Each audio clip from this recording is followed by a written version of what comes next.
Dear students, আসসালামু আলাইকুম। সবাইকে শুভেচ্ছা জানিয়ে আমরা আরেকটি নতুন টিউটোরিয়ালে চলে আসছি। আজকে আমরা দেখব এক্সেলের একটি এক্সক্লুসিভ টিউটোরিয়াল। আজকে আমাদের কাজটি হচ্ছে কিভাবে আমরা সরল এবং চক্রবৃদ্ধি সুদ বের করতে পারি। How to calculate simple and cycle interest.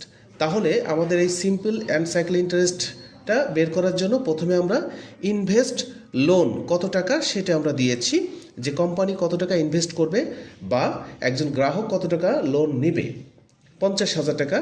এটার ইন্টারেস্ট রেট হচ্ছে 5%, আর টাইম ইয়ার হচ্ছে 1 বছর। তাহলে 50,000 টাকা 5% সুদে 1 বছরে কত টাকা আসে সেটি আমরা এখন বের করব। প্রথমে আমরা এই সিম্পল ইন্টারেস্টটা বের করব, তারপরে সাইকেল ইন্টারেস্টটা বের করব। এই দুটোই হচ্ছে আমাদের রেজাল্ট। তাহলে সিম্পল ইন্টারেস্টের এখানে এসে আমরা প্রথমে 50,000 টাকায় এখানে ক্লিক করব, করার পরে ইনটু তারপরে 5% ইনটু 1 বছর। এরপর আমরা এন্টার চাপবো। এখানে আমরা দেখতে পাচ্ছি 2,500 টাকা আমাদের সরল সুদ আসছে, 2,500 টাকা 1 বছরে। তাহলে আমরা যদি 1 বছরে 2,500 টাকা পাই, 4 বছরে কত পাবো সেটা আমাদের এখানে চলে আসবে। 1 বছরে 2,500, 2 বছরে 5,000 মানে ডাবল, 3 বছরে 7,500, আর 4 বছরে হচ্ছে 10,000 টাকা। এটা হলো সরল সুদ। আচ্ছা, এরপরে আসি চক্রবৃদ্ধি সুদ। চক্রবৃদ্ধি সুদটা কীরকম? আমরা যদি 1 বছর পরে এই 2,500 টাকা গ্রাহককে ফেরত না দিই, 1 বছর পরে 2,500 টাকা গ্রাহককে ফেরত না দিই, বা ইনভেস্টরকে যদি আমরা 2,500 টাকা ফেরত না দিই, তাহলে দ্বিতীয় বছরে এসে এই 2,500 টাকার উপরে আবার সুদ হবে। 50,000 টাকার উপরে সুদ তো হবেই, 2,500 টাকার উপরেও সুদ হবে। সেক্ষেত্রে আমাদের চক্রবৃদ্ধি সুদ কেমন আসে আমরা দেখব।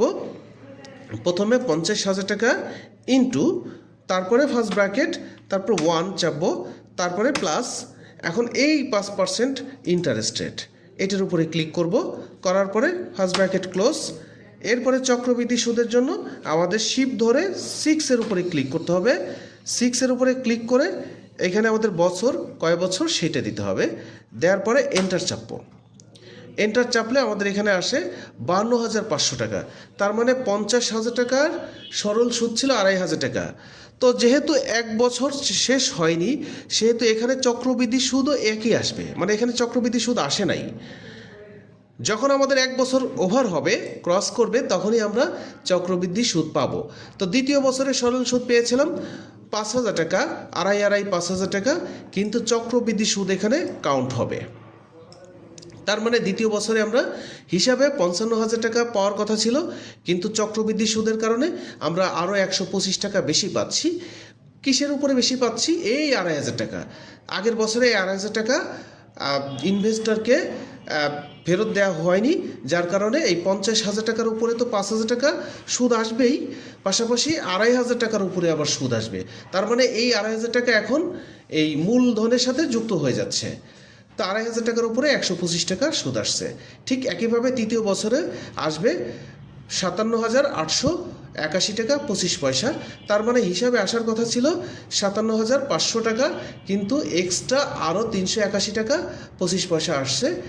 ঠিক 4 বছরে অনুরূপভাবে 6,000 টাকা 60,000 টাকা আসার কথা ছিল, মানে 50,000 টাকা আর 10,000, 60,000 টাকা আসার কথা ছিল, কিন্তু চক্রবৃদ্ধি সুদের কারণে 775 টাকায় 31 পয়সা বেশি আসছে। এই হচ্ছে আমাদের সরল এবং চক্রবৃদ্ধি সুদ। আমরা আশা করি এই কাজটি বুঝতে পেরেছি। ভবিষ্যতে আমরা আরও ভালো ভালো টিউটোরিয়াল নিয়ে আসবো। সেই পর্যন্ত সবাই ভালো থাকবে। আল্লাহ হাফেজ।